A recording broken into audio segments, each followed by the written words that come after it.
miyaha xisbiga mucaaradka ee wadani Dr. Cabdiraxmaan Maxamed Cabdilaahi Cirro iyo wafdi uu hogaaminayo ayaa soo gaaray magaalada Laascanood ee xarunta gobolka Sool. Wafdiga hogaamiyaha mucaaradka ayaa daaranaa u mahadnaqay dadyoogii codka siiyay xisbiga wadani. Saraakiisha xisbiga wadani ee gobolka Sool iyo boqolaal dadweyne ayaa kaga hortagay deegaanka xargaga ee gobolka Sool.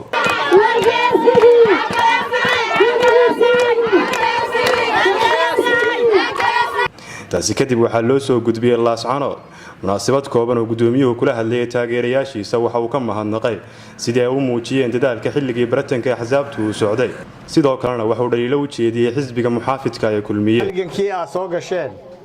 xilligii lagu jiray ololaha waxa maskaxdayda ku duugan sidii ay u soo banaan bixi jirteen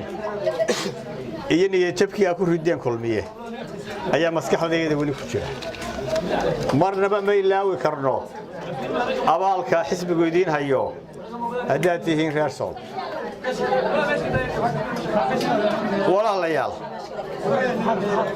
waxaynu ka warqabnaa in xukuumadii kala dambeeyay ee xisbiga kulmiye ay la galeen oo ay saxeexeen heshiiskii Arboogays waxaynu kaloo ka warqabnaa inay heshiis la galeen khaatimo iyo kii ari cadeeyay waxaanu ka warqabnaa inaan heshiisyaasi weli la fulin waxaanu u soo jeedinaynaa xukuumadaha kulmiye inay fuliyaan heshiisyada Arboogays khaatimo iyo ari cadays waxaanu qabnaa fulinta heshiisyadaasi inay Somaliland u keeni doonaan guul inay xasilin doonaan ammaanka Somaliland socdaalka iyagu gudoomiyuhu hogaaminaya wuxuu ahaa mahadnaqo codkii wanaagsanaa ee aad bixiseen iyo kulmiyeen sidaa u gasheen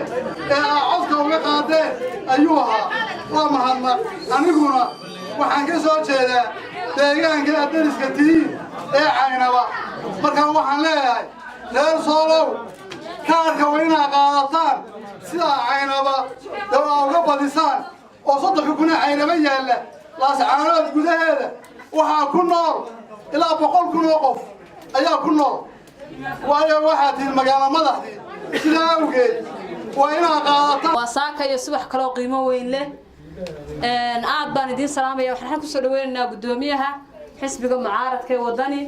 Dr. Cabdiraxmaan Maxamed Cabdilaahi inkasta inaan mucaarad ahayn anaga madaxweynaha iyaga baatay gudoomiyay anaga madaxweynaha aanu dooranay xaq ah oo adiga waxa weeyaan reer Soolow waan ku faraxsanahay inaad muujisaan taageeradiinii haddii layna boobay haddii aynu dhacnayba in mowqafkii wadani meel taagan yahay aad baan ugu faraxsanahay inaad isugu soo baxdeen ahna musharaxa madaxweyne oo insha Allah ta'ala aynu rajayn doono inuu waqtiga dhow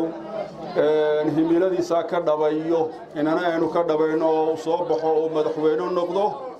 marka insha Allah ta'ala waqtiga waxaan leenahay soo dhawaada